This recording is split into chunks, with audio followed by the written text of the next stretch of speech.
మళ్ళీ ఏ విధంగా వస్తుంది మీ పార్టీ? అందరికీ గుడ్ ఈవినింగ్ అండి. ఈరోజు రాహుల్ గాంధీ గారు మీరు అన్నట్టు ఇందాక ఇంటర్నల్ పార్టీకి సంబంధించినటువంటి ఒక శిక్షణ కార్యక్రమంలో చివరి రోజు కాబట్టి పాల్గొనడం కోసం వచ్చారు. ఆయన కార్యక్రమం కూడా ముగించుకొని బహుశా వెళ్ళిపోయినట్టు. అయితే ఈరోజు అంటే ఆయన వస్తుండని తెలిసినప్పటి నుంచి తెలంగాణ రాష్ట్రంలో ఒక తీవ్రమైనటువంటి చర్చ అయితే నడుస్తుంది. ఏమని గతంలో ఎన్నికల సందర్భంగా కాంగ్రెస్ పార్టీకి సంబంధించి ఎన్నికల్లో గెలిపించాలని చెప్పేసి అనేక ప్రచార సభల్లో ఈరోజు కాంగ్రెస్ పార్టీకి సంబంధించినటువంటి అగ్రనాయకులతో పాటు రాహుల్ గాంధీ గారు, సోనియా గాంధీ గారు, తర్వాత మల్లికార్జున్ ఖర్గే, ఇతర రాష్ట్రాల నుంచి కూడా చాలా మందిని తీసుకొచ్చి మాట్లాడించారు. ఇప్పుడు ఈ రోజు కూడా రాహుల్ గాంధీ గారు వచ్చినందుకు మళ్ళీ ఇవన్నీ కూడా ఒకసారి ప్రజలందరూ అడుగుతున్నారు, ఏమైంది కాంగ్రెస్ పార్టీ ఎందుకు మరి ఇచ్చినటువంటి గ్యారంటీలను అమలు చేయడం లేదు తెలంగాణ రాష్ట్రంలో అని చెప్పేసి.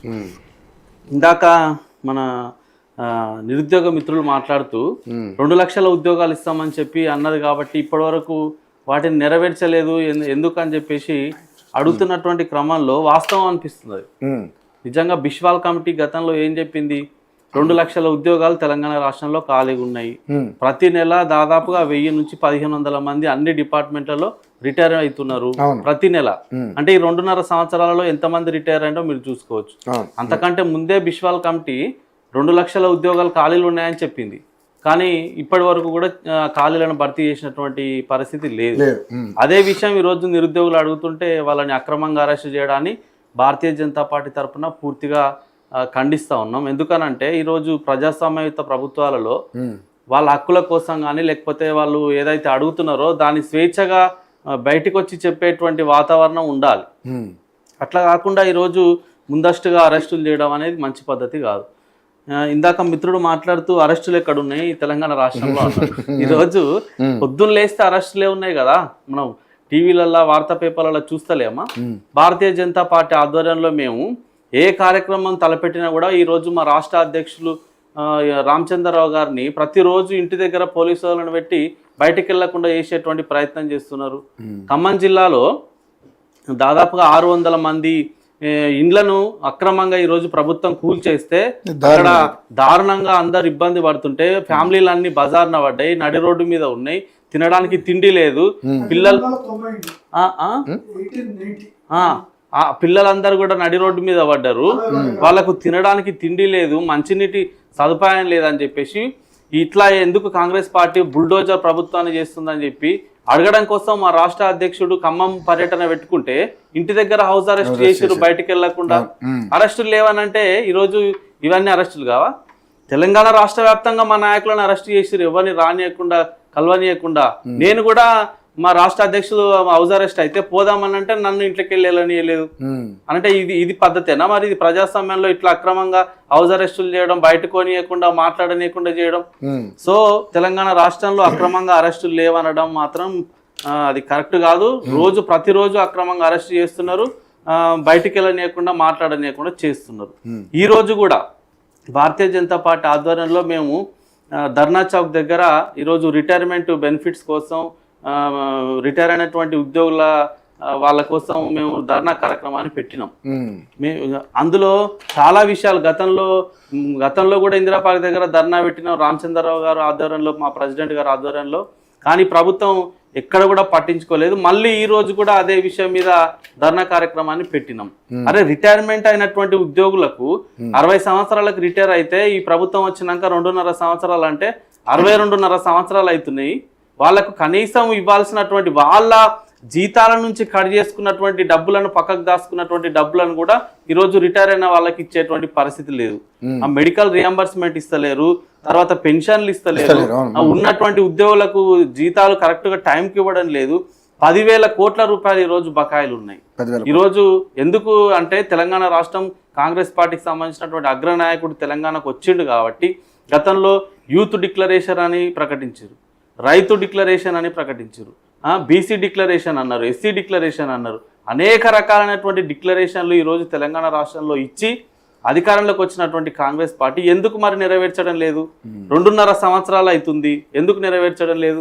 జాబ్ క్యాలెండర్ లేదు, నిరుద్యోగ భృతి లేదు, ఉద్యోగాల ప్రకటన లేదు, ఖాళీలను నింపడం లేదు, ఎన్ని రకాలైనటువంటి సమస్యలు తెలంగాణ రాష్ట్రంలో ఉన్నాయి. నాకు అనిపించింది ఈ సందర్భంగా మా నాయకులు కూడా ఈ రోజు ధర్నా కార్యక్రమంలో రామచంద్రరావు గారు చెప్పిన మాట వాస్తవం అనిపిస్తుంది. ఈ కాంగ్రెస్ పార్టీ ప్రభుత్వం అనేది కేవలము దోచుకోవడం దాచుకోవడం కోసం మాత్రమే వచ్చింది. 1000 కోట్ల రూపాయలు చెప్పారు కదమ్మన్న, రాష్ట్ర ముఖ్యమంత్రి గారే స్వయంగా మాట్లాడుతూ కాంగ్రెస్ పార్టీ మనం తలుచుకుంటే, మన కార్యకర్తలను తలుచుకుంటే, మన నాయకులను తలుచుకుంటే 1000 కోట్ల రూపాయలను పోగు చేసి మనం ఢిల్లీకి మనం పంపొచ్చు అని చెప్పేసి ఏదైతే అన్నారో దానికోసమే ఈ రోజు ప్రభుత్వం నడుస్తుందేమో అనిపిస్తుంది. అరే ఉద్యోగులకు జీతాలు ఇయ్యరు, రిటైర్మెంట్ బెనిఫిట్లు ఇయ్యరు, ఉద్యోగులకు జీతాలు ఇయ్యరు, ఉద్యోగాలను నింపరు, యూత్ డిక్లరేషన్ యూత్ డిక్లరేషన్ అన్నారు, బీసీలకు కామారెడ్డి డిక్లరేషన్ అన్నారు, ఎస్సీలకు చేవెలలో వికారాబాద్ లో డిక్లరేషన్ అని చెప్పారు. ఎన్ని రైతు డిక్లరేషన్, రైతు భరోసా ఎక్కడ వస్తుందని మీరు రైతు భరోసా మీరు ఎన్నికల ముందు చెప్పారు. ఏం చెప్పారు? టిఆర్ఎస్ పార్టీ ఉంటే 6,000 ఇస్తుంది, 12,000 వస్తాయి సంవత్సరానికి, మేము వస్తే 15,000 చేస్తామన్నారు. మరి 2.5 సంవత్సరాలు అయింది, ఎక్కడ వచ్చినాయండి? ఎక్కడన్నా ఒక్కరి ఖాతాలోనన్నా 15,000 రూపాయలు పడ్డాయా? ఇవి అడిగితే ఎదురు దాడి చేస్తారు. ఇవి అడిగితే ఇవన్నీ కూడా ఏందయ్యా ఎందుకు చేయలేదని అడిగితే మళ్ళీ మా మీద ఎదురు దాడి చేసేటువంటి ప్రయత్నం ఉంటుంది. కాబట్టి ఈరోజు ఒకటే వీళ్ళు లక్ష్యంగా పెట్టుకున్నారు, ఎక్కడెక్కడ ప్రభుత్వ భూములు ఉన్నాయి అన్ని కబ్జా పెట్టాలి, హైడ్రా పేరిట అక్రమంగా ఇండ్లను అన్ని కూల్చేసేయాలి, తర్వాత మూసీ పేరిట ఏదైతే మూసీ ప్రక్షాళన పేరిట పెట్టి దాన్ని మేము సుందరీకరణ చేస్తున్నాం చెప్పేసి 1000 కోట్లు ఈరోజు దాంట్లో కూడా అక్రమంగా సంపాదించినటువంటి ఒక ఆలోచన కుట్ర అయితే ఇందులో దాగుంది.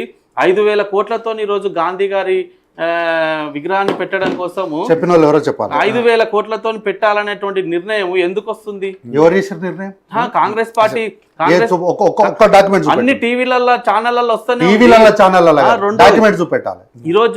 ఈరోజు సార్ పొద్దున లేస్తే 6 గంటలకే మీరు టీవీ పెట్టండి, పొద్దున 6 గంటలకి టీవీ పెట్టి వార్తలు పెడితే హైడ్రా హైడ్రా హైడ్రా హైడ్రా ఎక్కడ చూసినా గానీ అంటే దాని మీదే ప్రతిరోజు ఎర్లీ మార్నింగ్ అంటే నిద్ర లేవక ముందుకే హైడ్రా పేరిట ఇండ్లు కూల్చడం, హైడ్రా పేరిట ఇల్లు కూల్చడం. ఇట్లా ఈరోజు తెలంగాణ రాష్ట్రంలో గడ్డపారలు పారలు పట్టుకొని ప్రభుత్వంలో ఉన్నటువంటి వాళ్ళు తిరుగుతున్నారు, పేదల ఇండ్లు కూలుస్తున్నారు అని సందర్భంగా అనిపిస్తుంది. ఇది మంచిది కాదనేది మా ఉద్దేశం. ఎందుకనంటే ఈరోజు పేదలు ఎంతో కష్టపడి సార్ ఆ వీడియోలు చూస్తుంటే నిజంగా కళ్ళకెళ్ళి నీళ్ళు వస్తున్నాయి. అది దాని మీద తర్వాత మనం డిస్కస్ చేద్దాం, ఎందుకంటే అది ఈ రోజు దానికి కూడా పొంగిరెడ్డి శ్రీనివాసరెడ్డి గారు కూడా దాని మీద ఎంతో కష్టపడి కట్టుకున్నటువంటి ఇళ్లను అక్రమంగా అన్యాయంగా పోయి ఈ రోజు కూలగొడుతుంటే ఎంత బాధ అనిపిస్తుంది అంటే, కనీసం మీరు ఇంటిమేషన్ ఇవ్వకుండా వాళ్ళకు వేరే ఏదన్నా సదుపాయం చూపించకుండా ఆల్టర్నేటివ్గా ఇప్పుడు మీ ప్రభుత్వ అవసరాల కోసమో లేకపోతే వేరే ఏదైనా అవసరాల కోసమో చేస్తే దానికి ఆల్టర్నేటివ్ అన్న చూపించిన తర్వాత చేయాలి కదా. అక్రమంగా అన్యాయంగా ఆన్ ది స్పాట్లో కూలగొట్టి లోపల ఉన్నటువంటి వస్తువులను కూడా తీసుకురానియకుండా, లోపల పిల్లల బుక్కులుంటే బయటికి తీసుకురానియకుండా, పెన్నులుంటే బయటికి తీసుకురా, నిత్యావసరాల వస్తువులుంటే బయటికి తీసుకురానియకుండా, సర్టిఫికెట్లు ఉంటే బయటికి తీసుకురానియకుండా, అంత హడావిడిగా అంత దారుణంగా అంత కిరాతకంగా ఎట్లా ఈరోజు పేదల ఇళ్లను కూలగొట్టేటువంటి పరిస్థితి వచ్చింది. సో ఇదంతా కూడా ఈరోజు అనిపించింది. ఏమనిపించింది అంటే చివరిగా రాహుల్ గాంధీ గారు తెలంగాణకు వచ్చిర్రు, మంచిదే, మేము స్వాగతిస్తున్నాం, రావద్దని అంటలేం, కానీ వచ్చిర్రు కానీ ఎక్కడికి వచ్చిర్రు, ఎందుకోసం వచ్చిర్రు అనేదే ఇప్పుడు చర్చ. నిజంగా తెలంగాణ రాష్ట్రంలో సమస్యలు ఉన్న దగ్గరకు వచ్చిరుంటే బాగుంది. నిజంగా అసలు అంటే సరే ఇప్పుడు ఇదే వేరే పని మీద వచ్చినప్పటికీ కూడా గతంలో మరి ఎన్నికలు ఉన్నప్పుడు ఇదే హైదరాబాద్ సెంట్రల్ యూనివర్సిటీలో ఇష్యూ ఉంటే అక్కడికి వచ్చిర్రు, ఇదే నిరుద్యోగులకు సంబంధించిన ఇష్యూ ఉంటే ఆర్టీసీ క్రాస్ రోడ్కి వచ్చిండ్రు, డిక్లరేషన్ల పేరిట ప్రతి చోట సభలు పెడితే వచ్చిర్రు.